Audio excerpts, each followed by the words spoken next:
अस्सलामुअलैकुम वरहमतुल्लाहि वबरकातुहू। बिस्मिल्लाहिर्रहमानिर्रहीम। मुअज़्ज़िज़ नाज़रीन, ज़ालिम नेका और मज़लूम तैफ एपिसोड नंबर 11। इसमें आप देखने जा रहे हैं कि मार्च से जैसे ही ऐशा गुल अपने घर वापस लौटेगी तो हैसम खान के पूछने पर वो सारी हकीकत से इसे आगाह कर देगी कि वही लड़की अशल जिसने मुझे यूनिवर्सिटी से अगवा करवा कर जिस्म फरोशी के अड्डे तक पहुँचाया, उससे मेरा आमना सामना हो गया था। इसी वजह से मैं गायब हो गई थी। उसको पकड़ना चाहती थी लेकिन वो अपना हाथ छुड़ा के मुझसे वो भाग गई।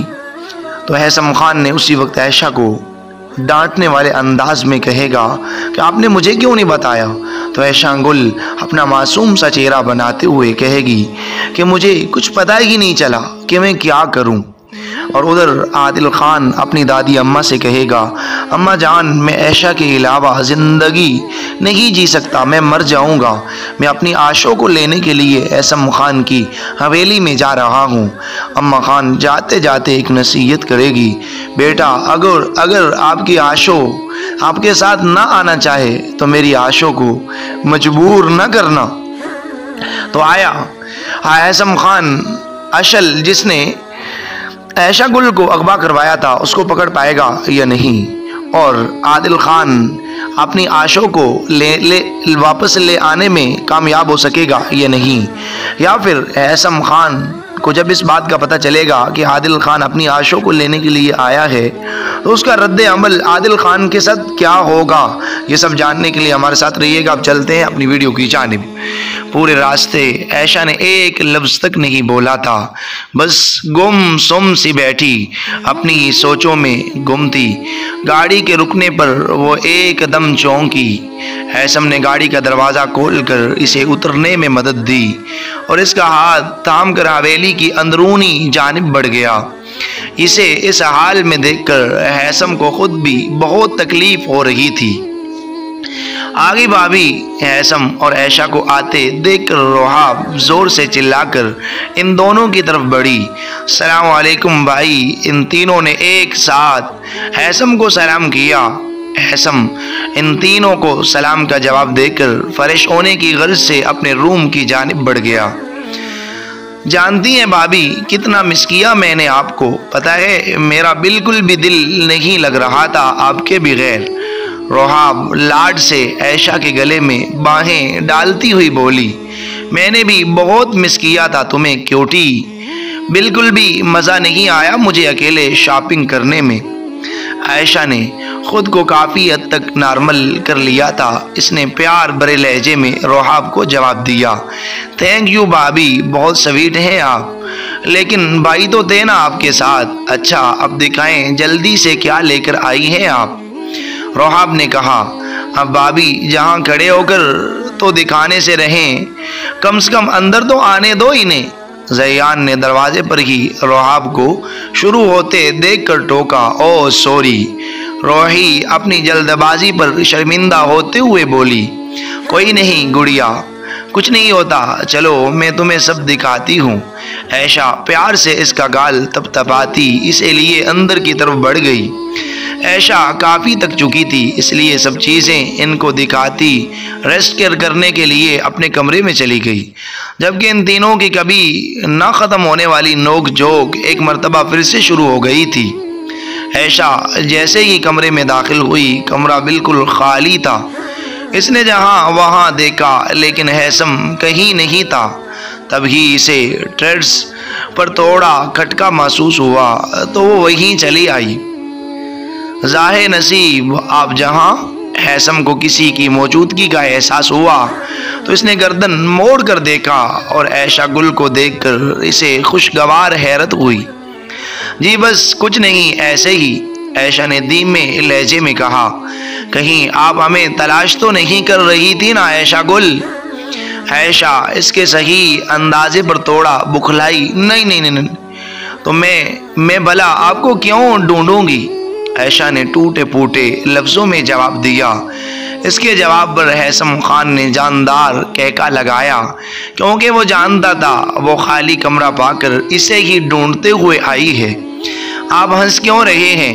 ऐशा ने मासूमियत से कहा, कुछ नहीं जान हैसम, बस हम देख रहे हैं हमारी बीवी को तो ठीक से झूठ बोलना भी नहीं आता। हैसम ने इसकी तरफ देखते हुए प्यार से कहा, मैंने कब झूठ बोला? ऐशा ने इसकी तरफ देखते हुए जल्दी से कहा, अभी आपने कहा आप हमें ढूंढते हुए जहाँ नहीं आई, जबकि आप यहाँ हमें ढूंढते हुए ही आई हैं। जाने हैसम, ऐसम ने खुशगवार लहजे में कहा। और ऐशा का तो खुफगी के मारे बुरा हाल था, इसलिए चुपचाप खड़ी रही। इसे खामोश खड़े देखकर हैसम ने ही इसे मुखातिब किया, क्या एक कप काफ़ी मिल सकती है? हैसम ने आज पहली दफ़ा इससे कोई फरमाइश की थी। जी मैं अभी लेकर आती हूँ। ऐशा हामी भरते हुए काफ़ी बनाने चली गई। हैसम को इंतज़ार करते हुए काफ़ी देर हो गई थी, लेकिन ऐशा अभी तक नहीं आई थी। हैसम ने अभी इसके पीछे जाने के लिए कदम बढ़ाया ही था कि ऐशा हाथ में काफ़ी के 2 कप लिए आती हुई दिखाई दी और एक कप हैसम की तरफ बढ़ाया, जिसे हैसम ने फौरन थाम लिया। लगता है बहुत स्पेशल काफ़ी बनाई है आपने। पूरा आधा घंटा लगाकर हैसम ने इसके इतनी देर लगाने पर चोट की। नहीं बस वो इससे पहले ऐशा वजाहत देती, हैसम बीच में ही बोल पड़ा, कुछ नहीं होता ऐशा गुल, आप इतना डरती क्यों हैं हमसे? क्या हमारी शक्ल इतनी बुरी है? हैसम काफ़ी साइड पर रखकर दोनों हाथ सीने पर बांधकर इसकी तरफ मुतवज्जे हुआ। किसने कहा कि मैं आपसे डरती हूँ? मैं किसी से नहीं डरती, ऐशा ने मजबूत बनते हुए कहा, जबकि ज़बान साथ देने से इनकारी थी। आप किस लड़खड़ाती हुई ज़बान ने? हैसम ने हंसते हुए कहा। अब आप हमें गुस्सा दिला रहे हैं, ऐशा ने माथे पर बल डालते हुए कहा। आपको गुस्सा भी आता है? करें गुस्सा, हमें भी तो पता चले कि आप गुस्सा कैसे करती हैं। हैसम ने इसे गुस्से में आते देखकर मजीद तपाया। इस वक्त वो दोनों कोई और ही हैसम और ऐशा लग रहे थे। अब मैं आपका मुंह तोड़ दूंगी अगर आपने एक लफ्ज़ और कहा, ऐशा ने गुस्से से कहा, जबकि अपने लफ्ज़ों का अंदाज़ा होते ही इसने अपने मुंह पर हाथ रखकर खुद को बोलने से रोका और आंखें ज़ोर से बंद कर ली। से लगा कि अब हैसम खान इसको नहीं छोड़ेगा, लेकिन मुसलसल खामोशी महसूस करके इसने थोड़ी करके आंखें खोली तो सामने हैसम खड़ा मुस्करा रहा था और ऐशा को इस तरह देखते हुए हैसम का फलके शोगाफ कह का गूंजा। क्या हुआ जाने हैसम, चुप क्यों हो गई हो? बोलो, हैसम ने इसे साकित खड़े हुए देखकर कहा। कुछ भी नहीं, मुझे लगा अब आपको गुस्सा आएगा मुझ पर, मुझे ऐसा नहीं बोलना चाहिए था, ऐशा ने झुकी नज़रों से कहा। ऐसा कभी नहीं हो सकता ऐशा, हमें आप पर प्यार तो हो सकता है लेकिन गुस्सा नहीं आ सकता। हैसम ने इसे देखते हुए नरमी से कहा और ऐशा तो जितना भी खुद पर नाज़ा होती कम था। जी ऐशा जवाब में सिर्फ इतना ही कह सकी। ऐशा गुल, आज माल में क्या हुआ था? हैसम ने याद आने पर अचानक सवाल किया और ऐशा एकदम इस सवाल पर घबराई। हैसम जानता था इससे ऐशा को तकलीफ होगी, लेकिन आइंदा की तकलीफ़ों को ख़त्म करने के लिए ज़रूरी था। ऐशा गुल, भरोसा है ना आपको हम पर? बताइए, क्या आपने किसी को देखा था? हैसम ने इसका चेहरा अपने हाथों में थामते हुए प्यार से कहा। ऐशा ने इसकी तरफ आंसुओं से लुबालब आंखों से देखते हुए इस बात में सर हिलाया। वो मैंने वहाँ अशल को देखा था, वही लड़की जिसने मुझे अगवा करवाया था, मैं इसके पीछे ही भागी थी, ऐशा ने अज़ियत भरे लहजे में कहा। इसका कर्व महसूस करके हैसम ने तकलीफ से आंखें बंद की। तो आपने हमें क्यों नहीं बताया ऐशा गुल? अगर वो लड़की दोबारा आपके साथ कुछ कर देती तो? हैसम ने इसकी तरफ शिकवा कोना नज़रों से देखते हुए पूछा। और मुझे इस वक्त कुछ समझ ही नहीं आया, ऐशा ने मासूमियत से कहा। आप फिक्र मत करें ऐशा, अब इस लड़की को हमसे कोई नहीं बचा सकता। ऐशा को हौसला देते हुए इसे अपने सीने से लगाया। हैसम के लिए अशल को पकड़ना बाएं हाथ का खेल था और वो माहिर खिलाड़ी अच्छे से जानता था कि इसे ये खेल कैसे खेलना है। काफ़ी। ऐशा को अचानक काफ़ी की याद आने पर वो धीमे लहजे में बोली, ओह हाँ, आज हमारी प्यारी बीवी ने इतने प्यार से हमारे लिए बनाई काफ़ी बनाई है और हम भूल गए, और वजह भी तो हमारी बीवी ही है।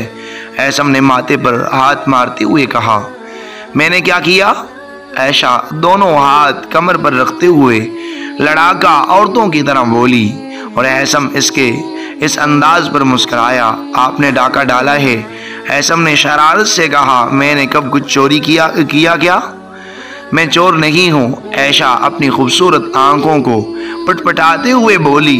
फिर कभी बताएंगे, आ जाएं, अभी काफ़ी थक गई होंगी आप आज, ऐशम ने आगे बढ़ते हुए कहा। लेकिन जब पीछे देखा तो ऐशा अब भी अपनी जगह पर ही खड़ी गुस्से से इसे देख रही थी। क्या हो गया? क्या यहीं खड़े रहने का इरादा है? ऐशम ने वापस इसकी तरफ आते हुए कहा। आप जब तक मुझे नहीं बताएंगे मैं जहाँ से कहीं नहीं जाऊंगी, ऐशा ने गुस्से से कहा। तो ठीक है, हम आपको उठा कर ले जाते हैं। ऐशम इतना कहकर आगे बढ़ा ही था कि ऐशा जल्दी से कमरे की जानिब भाग गई, जबकि पीछे ऐशम का फलगे शोगाफ कहका गूंजा था। इंसान जब किसी से सच्ची मोहब्बत करता है तो बड़ी बेगर्ज मोहब्बत करता है और हमेशा इसकी तकमील का ख्वाहिशमंद होता है। आदिल खान से तो फिर मोहब्बत इसके हवाले करके छीनी गई थी, तो इतनी आसानी से कैसे भूल जाता वो। और यही तो हमारी मोहब्बत का इम्तिहान होता है कि हम अपनी मोहब्बत की पैमाइश कर सकें कि हमारी मोहब्बत में कितनी सच्चाई है। इन हालात में या तो हम खुद गर्ज बन जाते हैं कि हर हाल में हम इस इंसान को पाना चाहते हैं, भले वो इंसान खुश हो या ना हो, या तो हम अपनी मोहब्बत की खुशी के लिए अपनी खुशी कुर्बान कर देते हैं। आदिल खान किसी भी तरह संभल नहीं पा रहा था। इसे चोट ही ऐसी लगी थी कि वो संभल ही नहीं पा रहा था। इसकी पूरी जिंदगी तहस नहस हो चुकी थी। अम्मा बेगम, मेरा सांस घुटता है उसके बगैर, आदिल खान ने बेबसी से कहा। जहाँ मुझे हर जगह ऐशा की याद दिलाती है, इसकी हंसी, इसकी बातें, इसका रोना, मुझे लगता है मैं मर जाऊंगा इसके बगैर।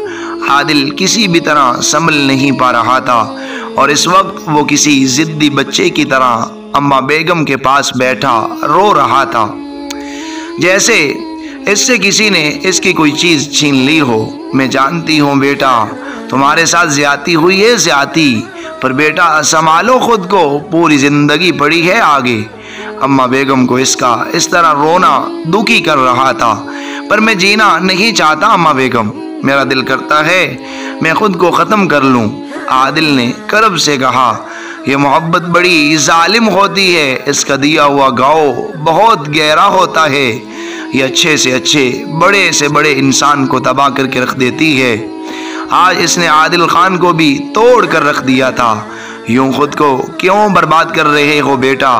अम्मा बेगम के सवाल पर इसने चौंक कर इनकी तरफ देखा, जैसे कुछ याद आया हो। अम्मा बेगम, मैं ऐशम खान की हवेली जाऊंगा इसे लेने, आदिल खान ने मजबूत लहजे में कहा। इसकी बात पर अम्मा बेगम ने परेशानी से इसकी तरफ देखा। क्या हो गया बेटा? इसका अंजाम जानते भी हो? क्या हो सकता है? अम्मा बेगम ने इसे खबरदार किया। जो भी हो अम्मा बेगम, मेरे पास उसके अलावा कोई रास्ता नहीं है। आदिल खान के लहजे की मजबूती अम्मा बेगम को चौंका गई थी।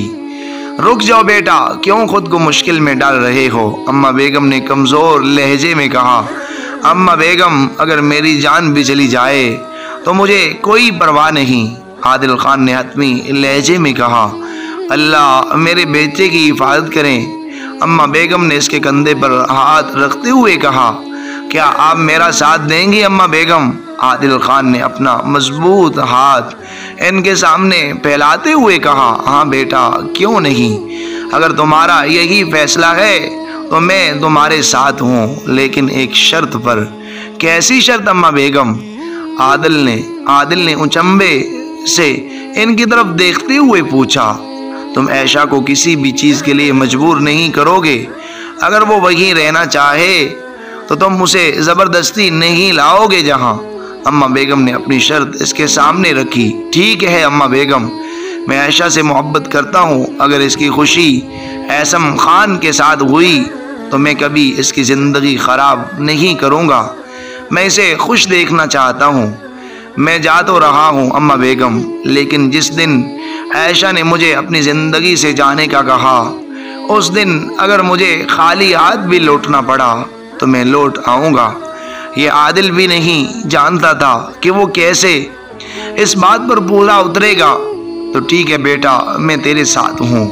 अम्मा बेगम ने इसके माथे पर बोसा देते हुए कहा, मुझसे वादा करें अम्मा बेगम, आप अब्बा जान को नहीं बताएंगी कि मैं आयशा गुल को लेने ऐसम की हवेली गया हूँ। हाँ बेटा, तू जा और मेरी आयशा से बात ज़रूर करवाना। न जाने किस हाल में होगी मेरी बच्ची। अम्मा बेगम ने नम लहजे में कहा, अपना ख्याल रखना, मैं इंतज़ार करूँगी तेरे लौटने का। अम्मा बेगम ने इसे गले लगाते हुए कहा, जी अम्मा बेगम, इंशाअल्लाह अच्छी खबर लेकर ही लौटूंगा। आदिल खान इनके सर पर बोसा देते अपने कमरे की जानिब बढ़ गया और कुछ ज़रूरी सामान पैक करके बिना किसी को बताए चुपचाप हवेली से निकल गया। रोही अपने कमरे में बैठी अपना कोई असाइनमेंट बना रही थी। जब हाजिम कमरे में आया, क्या कर रही हो रोही? हाजिम ने इसे काम में मसरूफ़ देखते हुए पूछा। मीनारे पाकिस्तान की लंबाई नाप रही हूँ, नज़र नहीं आ रहा कि असाइनमेंट बना रही हूँ। रोही ने इसे इसके देखने के बावजूद सवाल करने पर गुस्से से कहा, ओ सॉरी। हाजिम इतना कहकर उठकर जाने लगा। रोहाब इसके इतने खामोश रहने पर हैरान हुई। वो जो कब से सर नीचे किए असाइनमेंट बना रही थी, इसने सर उठाकर इसकी तरफ देखा। क्या हो गया? खैर तो है, आज लोग इतने खामोश कैसे हैं? हाजिम को जाता देखकर रोहाब ने इसे सुनाने के लिए तेज़ आवाज़ में कहा, लेकिन हाजिम जैसे ही पलटा, इसका चेहरा देखकर रोहाब को शदीद झटका लगा। वरमशुदा आंखें, सुर्ख नाक और पूरे चेहरे पर उदासी पहले बिठाया हुआ था ये शख्स। तुम्हारी तबीयत तो ठीक है ना हाजिम? रोहाब फिक्रमंदी से इसकी जानिब बढ़ी। हाँ ठीक हूँ मैं, मुझे क्या हो सकता है भला? हाजिम ने चेहरे पर मुस्कुराहट लाते हुए कहा, लग तो नहीं रहा तुम ठीक हो। इंसानों की तरह बता दो, क्या बात है? कोई परेशानी है क्या? रोहाब जानती थी वो बात टाल रहा है। ज़रूर कोई तो ऐसी बात थी जिसने इसका ये हाल कर दिया था। कुछ नहीं हुआ रोही यार, बस ऐसे ही रात को सोया नहीं हो ना, इसलिए। हाजिम ने फिर से बात को टाला। अगर तुम्हें लगता है कि तुम मुझसे छुपा लोगे तो ये तुम्हारी गलत फहमी है। छोटी ज़रूर हूँ हाजिम, पागल नहीं हो। रोही ने इस्तिफसार करते हुए कहा। जो भी था, जितना भी लड़ते थे वो, लेकिन तीनों की एक दूसरे में जान बसती थी। तो रोही कैसे ना जान पाती कि हाजिम तकलीफ़ में है। पागल तो तुम हो रोही, वो अलग बात है कि हमने आज तक किसी को बताया नहीं, वरना अभी तक पागल खाने वाले तुम्हें उठा कर ले चले जा चुके होते। हाजिम ने मजाक करते हुए कहा, बात मत बदलो हाजिम, आखिरी दफ़ा पूछ रही हूँ, वरना अब हैसम भाई को बुला लूँगी। तुम्हारी ये उतरी हुई शक्ल की वजह फिर उन्हें ही बताना। रोही ने इसे धमकाया कि शायद वो ऐसे ही बता दे। हाजिम अब बिल्कुल खामोश खड़ा था। इसके जवाब में इसने एक लफ्ज़ भी नहीं कहा। और रुको रुको, एक मिनट, कहीं इस सब की वजह रुबाब तो नहीं? रोही हाजिम की रुबाब के लिए फीलिंग से अच्छी तरह आशना थी और इस बात से भी वाकिफ़ थी कि रुबाब हाजिम को कमोबेश ही लिफ्ट करवाती थी। रोही के सही अंदाजे पर हाजिम ने चौंक कर इसकी तरफ देखा। बोलो, अब क्यों बुत बने बैठे हो? इसे मुसलसल खामोश देखकर रोही ने चढ़ कर कहा, तुम्हारा अंदाज़ा बिल्कुल दुरुस्त है रोही, तुम बात करो ना इससे। हाजिम ने जल्दी से इसका हाथ पकड़कर मिन्नत करते हुए कहा, हाय हाजिम, तुमने पहले क्यों नहीं बताया मुझे? तो अब क्या मसला है? रोहाब ने इसकी तरफ सवालिया नज़रों से पूछा। मसला ये है कि वो मान नहीं रही। मैं जानता हूँ रोही, वो मुझसे मोहब्बत करती है, मैंने खुद इसकी आंखों में देखा है, लेकिन वो मानती नहीं है। हाजिम ने इसकी तरफ देखते हुए कहा और पल भर की खामोशी के बाद फिर से बोला। वो कहती है अगर इसके अब्बा को ये बात पता चली तो वो इसके साथ साथ मुझे भी मार देंगे और इसके अब्बा ने इसकी निस्बत अपने ही जैसे किसी बिगड़े हुए नवाबजादे से तय कर दी है और अब वो इसी से ही शादी करेगी। आजम के लहजे में बेबसी थी। ओ तो अब क्या क्या किया जा सकता है आजिम? रोही ने इसकी तरफ देखते हुए परेशानी से पूछा। तुम बस इससे बात करो, अगर वो राजी हो जाए तो सब हो जाएगा। एट लीस्ट वो मेरी मोहब्बत को एक्सेप्ट तो करे। रोही आजिम ने मौका देखकर जल्दी से हल इसके सामने रखा। इसे एक्सेप्ट तो करना ही पड़ेगा आजिम। रोही के भाई ने मोहब्बत की है इससे, कोई मामूली बात थोड़ी ही है ये। रोही ने शोखियाँ बिगाड़ते हुए कहा। शुक्रिया रोही, मैं जानता था तुम मेरी हेल्प ज़रूर करोगी। आजिम ने इसे मशकूर नज़रों से देखते हुए कहा। बस बस बस, ज़्यादा एक्टिंग की ज़रूरत नहीं है। मुझे ये बताओ ये सब हुआ कैसे? रोही ने आबरू उचकाते हुए कहा। कैसे, क्या मतलब? हो गया बस, आजिम ने तड़क कर जवाब दिया। अच्छा छोड़ो, ये बताओ मुझे बदले में क्या मिलेगा? रोहाब ने जल्दी से पूछा। एक अदद बाबी, आजिम ने हंसते हुए जवाब दिया। इसके अलावा? रोही ने मुंह फेर कर पूछा। इसके अलावा जो तुम चाहोगी, आजिम ने नरम लहजे में कहा। तो ठीक है, याद रखना इस बात को, रोही ने नखरे दिखाते हुए कहा। एक बात सोच रहा था मैं रोहाब, आजिम ने संजीदा लहजे में कहा, जबकि आंखों में शरारत वाज़े थी। हाँ बोलो, वैसे मैं भी एक बात सोच रही थी।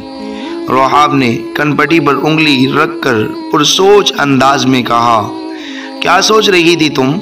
आजिम ने जल्दी से पूछा। से लगा रोही कोई ख़ास बात करने वाली है। मैं सोच रही थी कि पता नहीं किसके दिमाग पर डाका डाला है तुमने, वरना अपना दिमाग तो है नहीं तुम्हारे पास कि तुम कुछ सोचो। रोही ने मुज़ैका खेज़ लहजे में कहा। आए एक मिनट, रोही कहकर जल्दी से इसके पाँव के करीब झुकी। क्या हो गया? ऐसा क्या है मेरे पाँव में?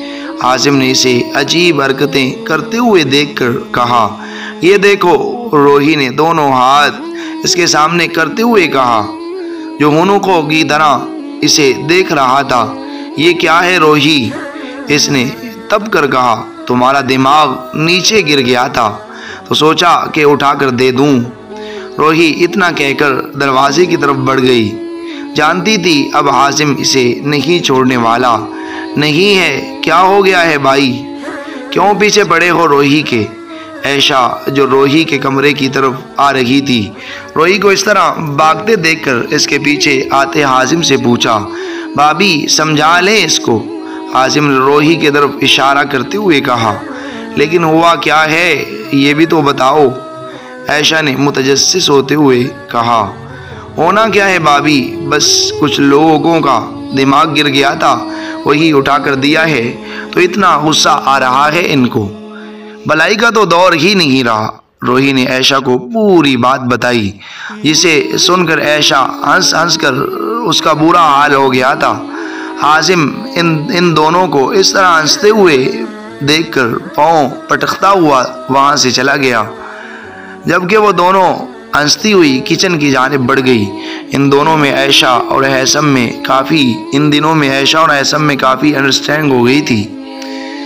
ऐशा अब हासिम से सारी बातें बेझिझक कर लिया करती थी। अब भी वो रोही के साथ किचन में खड़ी इसका पसंदीदा खाना बनाने में मसरूफ़ थी। क्या हो रहा है गर्ल्स?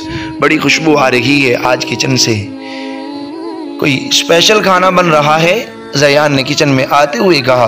खाने का तो वो वैसे ही दीवाना था, आज भाभी भाई के लिए ख़ास अपने हाथों से डिनर बना रही हैं। जवाब रोही की तरफ से आया। वाह भाई, आज तो भाई की ऐश होने वाली है, ज़यान ने हंसते हुए कहा। वैसे बन क्या रहा है? आज़िम ने पूछा। ये तो डाइनिंग टेबल पर ही पता चलेगा, से पहले ऐशा बताती, रोही ने जल्दी से कहा। ज़यान ज़रा हैसम से पूछना कब तक आएंगे वो? ऐशा ने ज़यान से कहा। ओ बड़ा इंतज़ार हो रहा है, ज़ैयान ने ऐशा को छेड़ते हुए कहा। इसकी बात पर ऐशा शर्म से सुर्ख हो गई। भाभी ब्लश कर रही है रोही, ज़रा देखो तो, अब तो और भी ज़्यादा हसीन लग रही हैं आप। ज़ैयान ने इसे शर्म से दोहराते हुए देखकर कहा, चलो बैर, बहुत शरारती हो तुम लोग। ऐशा ने इसे बैर की तरफ धक्का देते हुए कहा। फिर जल्दी जल्दी खाना बनाकर मुलाजमा को खाना टेबल पर लगाने का कहकर ऐशा कपड़े चेंज करने के लिए चली गई। अपने रूम की जानिब बढ़ गई और कुछ ही देर में वो रेडी होकर वो लाउंज में आ गई और कुछ ही देर में ऐसम आ गया। आज ऐसम को बहुत भूख लगी थी और खाने की खुशबू इसकी भूख को मज़ीद बढ़ा रही थी। ऐसम ने जैसे ही पहला नवाला लिया, आज इसे खाने का जायका थोड़ा अलग लगा था। इसे पता चल गया था आज खाना ऐशा ने बनाया है, क्योंकि और तो कोई था नहीं बनाने वाला। और कुछ ऐशा इसे देखकर इस तरह देख रही थी। ऐशा को लगा वो तारीफ करेगा, लेकिन वो चुपचाप खाना खाता रहा। ऐशा के चेहरे के टेढ़े मेढ़े जाविये बनते देखकर इसे बहुत हंसी आ रही थी, लेकिन वो कंट्रोल किए बैठा था।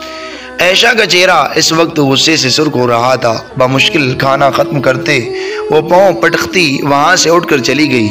इसके जाते ही ऐसम खान ज़ोर से हंसा, जबकि आसपास बैठे वो तीनों हैरानी से ऐसम को इस तरह हंसता हुआ देख रहे थे। इन्हें इस तरह अपनी तरफ देखता पाकर ऐसम ने जल्दी से अपनी हंसी को कंट्रोल करके खाना खाने लगा था। वो तीनों समझ चुके थे कि ऐसम ने ये सब ऐशा को चिढ़ाने के लिए किया है। खाना ख़त्म करके ऐसम उठा ही था कि हाजिम झट से बोला, बेस्ट ऑफ लक भाई, थैंक यू हाजिम। ऐसम मुस्कुराकर जवाब देता आगे बढ़ गया और वो तीनों तो हैसम के बदलते रवैये को देखकर एक मर्तबा फिर सकते में जा चुके थे। हैसम जैसे ही कमरे में दाखिल हुआ, वो सामने बेड पर बैठी आंसू बहाने में मसरूफ़ थी। इसे इस तरह रोते देखकर हैसम जल्दी से इसकी जानिब बढ़ा, जबकि चेहरे पर परेशानी वाज़े थी। अगर इसे पता होता कि ऐशा इसके मजाक को इतना सीरियस ले लेगी, वरना वो ऐसा मजाक कभी नहीं करता। क्या हो गया ऐशा, आप क्यों रो रही हैं? हैसम ने इसके पास बेड पर बैठते हुए फिक्रमंद लहजे में कहा। कुछ नहीं, बात मत करें मुझसे। कितनी मेहनत और दिल से खाना बनाया था मैंने आपके लिए, और आपने एक दफ़ा भी तारीफ तक नहीं की। ऐशा ने ढेर सारे आंसू आंखों में लिए इसकी तरफ देखते हुए शिकायत की। हैसम इस वक्त इसकी आंखों में अपना आप डूबता हुआ महसूस करने लगा। तो ये बात है, इसमें रोने वाली क्या बात है?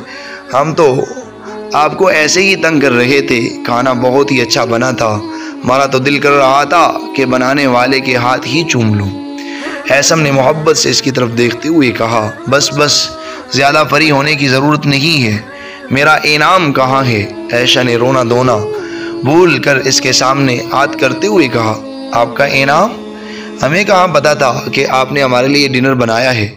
लेकिन हाँ, एक काम करें, ये लाकर आप अपने पास रख लें। ये हमें अपनी जान से भी ज़्यादा अजीज़ है, इसे कभी खुद से अलग मत करिएगा। ऐसम ने अपने गले से लाकर उतार कर इसे पहनाते हुए कहा। ये लाकर इसकी माँ ने इसे लेकर दिया था, जो अब इसके लिए हर चीज़ से ज़्यादा कीमती था। इतने में ही ऐसम खान का फ़ोन बजा था। फ़ोन कान से लगाते हुए भी वह ऐशा को देख रहा था, जो लाकर देखने में मुनहमिक थी। दूसरी जानिब से न जाने क्या कहा गया था कि गुस्से से मोबाइल पर ऐसम खान की गिरफ्त सख्त होती गई। गर्दन की नसें दांत बीचने की वजह से वाज़े हो चुकी थी। गुस्से की शिद्दत की वजह से इसकी आंखें सुर्ख हो चुकी थी।